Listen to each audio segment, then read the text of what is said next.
Coucou les amis, j'espère que vous allez tous très très bien. Eh bien, ça y est, il est temps d'arborer nos magnifiques pulls moches de Noël.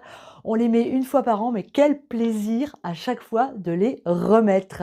Aujourd'hui, on va faire une recette, vous l'aurez compris, de fête. On va préparer un incontournable des fêtes de fin d'année, le pain d'épices. Le pain d'épices qu'on peut très bien manger en dessert, mais qu'on peut aussi manger pour accompagner notre foie gras. Foie gras qu'on va faire très très bientôt sur Popote et Potager. Ce pain d'épices, on va le cuire au air fryer. Vous le connaissez maintenant, mon air fryer Twin Fry de chez Cosori.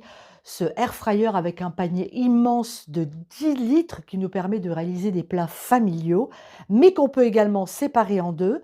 On obtient donc deux paniers de 5 litres et on peut cuire nos aliments à des températures et des temps de cuisson différents. Et vous allez voir que pour réaliser des desserts, il est parfait.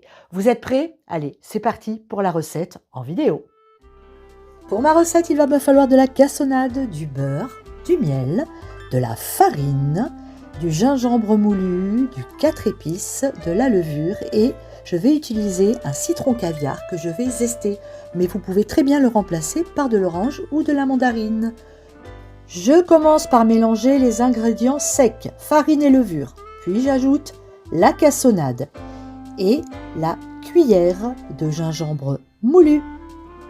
Puis le 4 épices et je viens mélanger le tout de façon à bien amalgamer tous ces ingrédients. Ensuite, je fais chauffer le miel avec un petit peu d'eau pour le faire fondre tout doucement, à feu doux, tranquillement. On laisse notre miel fondre sur le gaz. On y ajoute ensuite le beurre et rebelote. On laisse fondre tout ça gentiment. Une fois que tout est fondu, je viens mélanger mon miel et mon beurre avec la farine. Alors là, on y va doucement. On ramène régulièrement la farine qui se trouve autour du saladier vers le centre. Et comme ça, on évitera la formation de grumeaux. Et oui, c'est pas plus compliqué que ça. Je viens maintenant zester mon citron caviar qui va apporter du peps à mon pain d'épices. Mais je vous l'ai dit, vous pouvez très bien remplacer par de l'orange. Je viens maintenant mettre ma pâte dans un moule à cake que j'ai au préalablement bien beurré. Alors vous le voyez, hein, la pâte de pain d'épices est plus épaisse qu'une pâte à cake classique.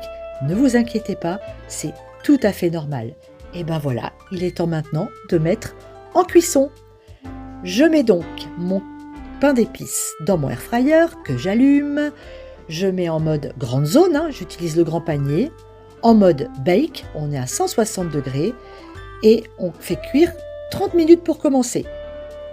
Je vérifierai la cuisson en cours de route. Hein. C'est parti. Et voilà, mon pain d'épices est cuit. Alors je l'ai mis 10 minutes de plus. Il a cuit en tout 40 minutes. Qu'est-ce que je fais maintenant?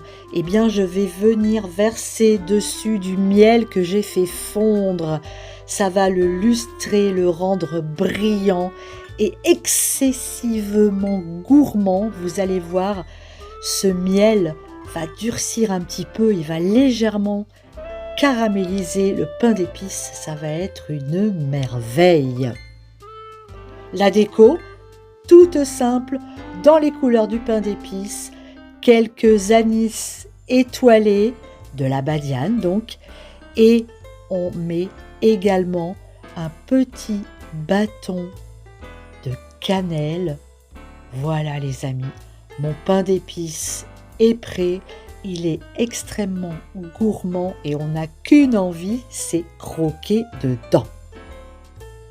Le pain d'épices, je vous invite fortement à le laisser reposer 24 heures à température ambiante avant de le couper et de le déguster. Ce qu'on va faire nous tout de suite, regardez, je viens d'en couper une tranche. Il est magnifique. Alors, on va le goûter ensemble. Il est beau. Hein.